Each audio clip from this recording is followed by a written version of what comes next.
নমস্কাৰ সকলোকে স্বাগতম আমাৰ YouTube channel Assam competitive examination by DNSলৈ আজি পুনৰ এটি ভিডিঅ' লৈ আপোনালোকৰ মাজলৈ আহিছোঁ।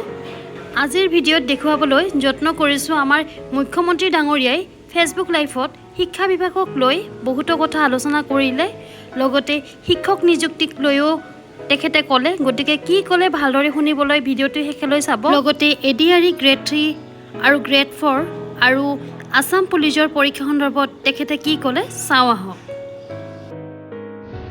যোৱাকালি মই কেইটামান টেলিভিশ্যনত এটা ডিবেট দেখিছিলোঁ যে তৃতীয় আৰু চতুৰ্থ শ্ৰেণীৰ চাকৰিত APSCৰ ধৰণে পৰীক্ষা কিয় হ'ব লাগে। দৰাচলতে আচল কথাটো হ'ল যে আমি APSCৰ ষ্টেণ্ডাৰ্ডৰ প্ৰশ্ন কাটিব খোজা নাই। APSCৰ ধৰণৰ পৰীক্ষা, তাৰমানে প্ৰথম প্ৰিলিমছ হ'ব, তাৰপিছত মেইনছ হ'ব আৰু তাৰপিছত আমাৰ ভাইবা হ'ব। কিন্তু পৰীক্ষাৰ প্ৰশ্নৰ ষ্টেণ্ডাৰ্ড চতুৰ্থ শ্ৰেণীৰ কাৰণে APSCৰ দৰে নহয়। পৰীক্ষাৰ প্ৰশ্নৰ ষ্টেণ্ডাৰ্ড মেট্ৰিকৰ দৰে হ'ব, হায়াৰ ছেকেণ্ডেৰীৰ দৰে হ'ব। তেনেকে তৃতীয় শ্ৰেণীৰ কাৰণেও আমি এই ধৰণৰ যিটো পৰীক্ষাৰ বাবে প্ৰয়োজনীয়, অৰ্থাৎ গ্ৰেজুৱেশ্যন যাৰ কোৱালিফিকেশ্যন, তাৰ বাবে চিলেবাছ গ্ৰেজুৱেশ্যন হ'ব, হায়াৰ ছেকেণ্ডেৰী যাৰ চিলেবাছ, তাৰ চিলেবাছ হায়াৰ ছেকেণ্ডেৰী হ'ব। কিন্তু আমি এটা প্ৰস্তাৱ দিছিলোঁ যে এইবাৰ ADREৰ পৰীক্ষাত প্ৰিলিমছ হওক, মেইনছ হওক আৰু ইণ্টাৰভিউ হওক। কিয় কৈছিলোঁ আপোনালোকে জানি আচৰিত হ'ব যে ৭,০০০ পোষ্টৰ ভিতৰত এটা পোষ্ট আছে যাৰ কোৱালিফিকেশ্যন হায়াৰ ছেকেণ্ডেৰী, আৰু সেই শিতানত ৩,৭০০ পোষ্ট আছে। তাৰ বিপৰীতে ১১ লাখ ল'ৰা ছোৱালীয়ে আবেদন কৰিছে। ১১ লাখ ল'ৰা ছোৱালীক যেতিয়া আমি পৰীক্ষা পাতিব যাম, এটা পৰীক্ষা কেন্দ্ৰত যদি ৫০০তকৈও আমি ল'ৰা ছোৱালী বহাৰ সুবিধা দিওঁ, আমাক ২১০০ পৰীক্ষা কেন্দ্ৰ লাগিব। আৰু ২১০০ পৰীক্ষা কেন্দ্ৰ সমানে এটা পৰীক্ষাৰ কোৱালিটি মেইনটেইন কৰাটো অসম্ভৱ, প্ৰত্যাহ্বানমূলক হৈ পৰে। যেতিয়া আমি 2100 পৰীক্ষা কেন্দ্ৰত আমি পৰীক্ষা পাতিম, কৰবাত ইনভেজিলেটৰজন ইমান ভাল কোৱালিটিৰ নহ'ব পাৰে, কৰবাত লিকেজ থাকিব পাৰে, কৰবাত চাকৰিত ইজনে সিজনক সহায় কৰাৰো অভিযোগ থাকিব পাৰে। যদি আমি প্ৰিলিমছত এই অভাৱ বা অভিযোগ যিসমূহ থাকিসমূহৰ পৰা আমি যেতিয়া প্ৰিলিমছৰ পৰীক্ষাৰ ফলাফল দিম, প্ৰিলিমছত ১ লাখ ল'ৰা ছোৱালীয়ে পাছ কৰিব। আৰু ১ লাখ ল'ৰা ছোৱালীক আমি যেতিয়া মেইনছ পৰীক্ষা পাতিম, তেতিয়া তাত পৰীক্ষাৰ কোৱালিটিটো আমি খুব সূক্ষ্মভাৱে মেইনটেইন কৰিব পাৰিম। অৰ্থাৎ শেষলৈ গৈ যোনে চাকৰি পাব, তাত কোনো ধৰণে কোনো কেণ্ডিডেটে কম্প্ৰমাইজ কৰি চাকৰি পোৱাৰ সুবিধা নাথাকে। সেইকাৰণে UPSCৰ পৰীক্ষাই হওক, APSCৰ পৰীক্ষাই হওক, তিনিটা তৰপত পৰীক্ষা পাতে। পৰীক্ষাৰ প্ৰশ্ন কাকতবোৰ APSC UPSCৰ দৰে নহয়। দুজন মানে কৈ আছে চতুৰ্থ শ্ৰেণীৰ কাৰণে APSCৰ দৰে পৰীক্ষা কিয় হ'ব লাগে। চতুৰ্থ শ্ৰেণীৰ ইণ্টাৰভিউত APR জনে ক্লাছ 10ৰ ষ্টেণ্ডাৰ্ডে পৰীক্ষাৰ প্ৰশ্নৰ উত্তৰ দিব। কিন্তু প্ৰিলিমছ আৰু মেইনছৰ মাজেদি যেতিয়া সৰকি আহিব, তেতিয়া চাকৰি যোগ্যজনে পাব। মোৰ এটাই লক্ষ্য আছিলে যে চাকৰি যাতে যোগ্যজনক বাদ দি আন কোনোৱেও নাপায়। কাৰণ চৰকাৰী চাকৰি যোগ্যতাৰ আধাৰত হ'লে আমাৰ ছাত্ৰ ছাত্ৰীসকলৰ শিক্ষা ব্যৱস্থাৰ ওপৰত আস্থা উভতি আহে। যোৱাবাৰ আমাৰ এটা পৰীক্ষাত কেণ্ডিডেট আছিল ৬ লাখ।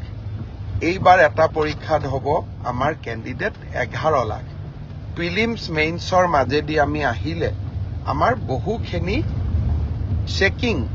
চেক এণ্ড বেলেঞ্চ আমি কৰিব পাৰিলোহেঁতেন। কিন্তু যি নহওক, মই বিশ্বাস কৰোঁ যে চৰকাৰৰ সিদ্ধান্ত যিমান হওক, আমি বিতৰ্কৰ ঊৰ্ধত ৰাখিব লাগে। দুই এজন ৰাজনৈতিক দলেই হওক, আমাক বেয়া পোৱা দুই এজন ব্যক্তিয়ে হওক, চৰকাৰৰ প্ৰতিটো কথাতে তেওঁলোকে বিতৰ্ক হোৱাটো বিচাৰে।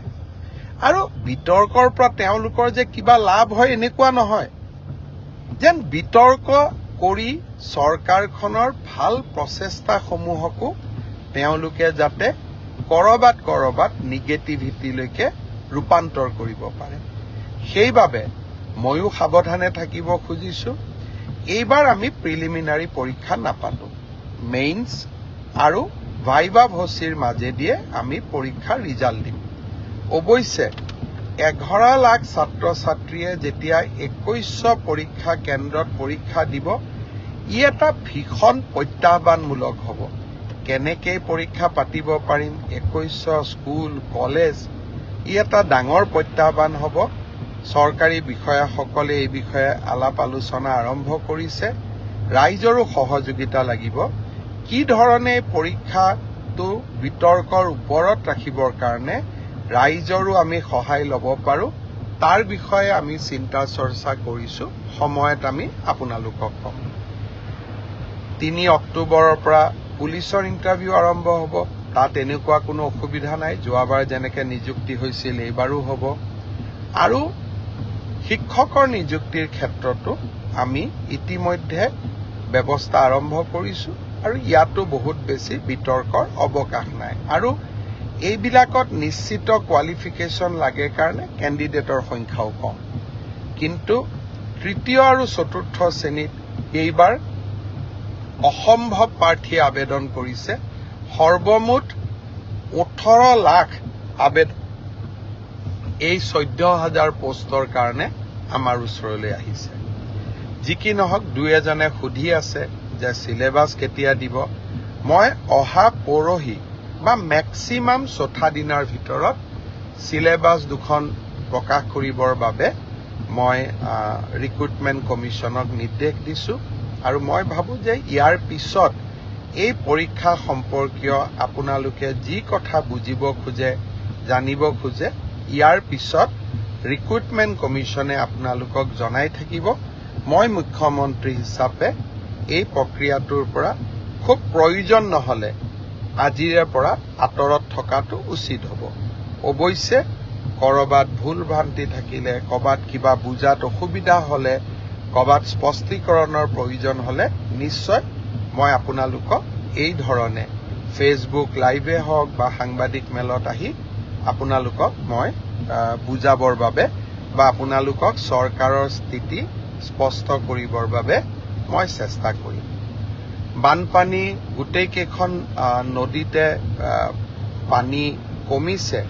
এক প্ৰকাৰ আজি পাছিঘাটক বাদ দি ব্ৰহ্মপুত্ৰ বিপদসীমাৰ তলেদিয়ে বৈ আছে। উপনদীসমূহৰো পানী কমিছে। এতিয়া ইয়াৰ পিছত আমি বান সাহায্য বা পুনৰ সংস্থাপনৰ কামত আমি নিজক আত্মনিয়োগ কৰিম। চাওঁতে চাওঁতে গুৱাহাটী পালোহি, ISBT পালোহি, হাইৱেৰ ওচৰ পালোহি। আজিলৈ আপোনালোকক ইমানেই জনাইছো। ৰহাৰ কাষত জোঙাল বলহু গড়ত আমি এটা সুন্দৰ পৰ্যটনৰ এটা প্ৰকল্প স্থাপন কৰি আছো। অহাকালি যদি সময় পাওঁ এবাৰ ৰহালৈ যোৱাৰ বাবেও চেষ্টা কৰিম, প্ৰকল্পটো চোৱাৰ কাৰণে। জোঙাল বলহু আছিলে তিৱা জাতিৰ এগৰাকী, ক'বলৈ গ'লে জাতীয় বীৰ, জাতীয় অনুপ্ৰেৰণা। আৰু তিৱা জাতিৰ লগতে কৃতজ্ঞ অসমীয়ায়ো সদায় জোঙাল বলহুৰ বীৰত্ব আৰু শৌৰ্যক গৰ্বৰে সোঁৱৰণ কৰে। পুনৰ এবাৰ আপোনালোকক ধন্যবাদ জনালো ফেচবুক লাইভৰ সৈতে জড়িত হোৱাৰ বাবে। অলপ পিছতে ময়ো আহি ঘৰ পাম, ৰাতিপুৱাই ওলাই গৈছিলো। পুনৰ এবাৰ আপোনালোকক ধন্যবাদ জনালো।